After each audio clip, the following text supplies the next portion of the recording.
किरण सामंतांनी आत्ता स्टेटस लावलेला आहे व्हॉट्सॲपला, की मला कोणी रोखू शकत नाही. आणि रवींद्र चव्हाण जे आहेत त्यांना भाजपकडून खासदारकी देण्यात येते. त्यामुळे येणाऱ्या दिवसामध्ये भाजप आणि शिंदे गटामध्ये रस्सीखेच होणार का? आत्ता सुरूच झालेली आहे त्यांच्यामध्ये रस्सीखेच एकमेकाच्या उरावर बसायला सुरू केलेलं आहे.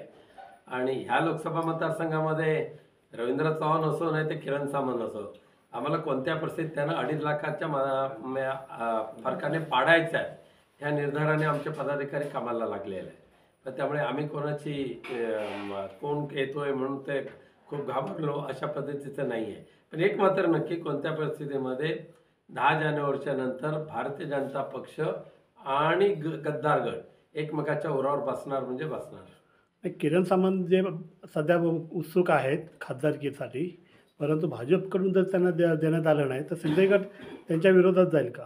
आम्ही त्यांची विचारच केला नाही. म्हणजे ज्या उमेदवारांचा विचारच करायची गरज नाही तिकडे फार वेळ घालवायची गरज नाही, डोक्याला फार ताण द्यायची गरज नाही. आम्हाला लढायचं आहे, जिंकायचं आहे आणि ते जिंकण्यासाठी कार्यकर्त्यांचा जबरदस्त ताफा आमचा तयार आहे.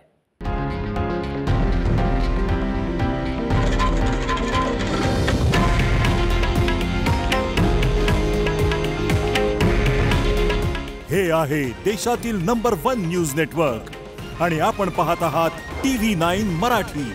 काळजी तुमची, हित महाराष्ट्राचं.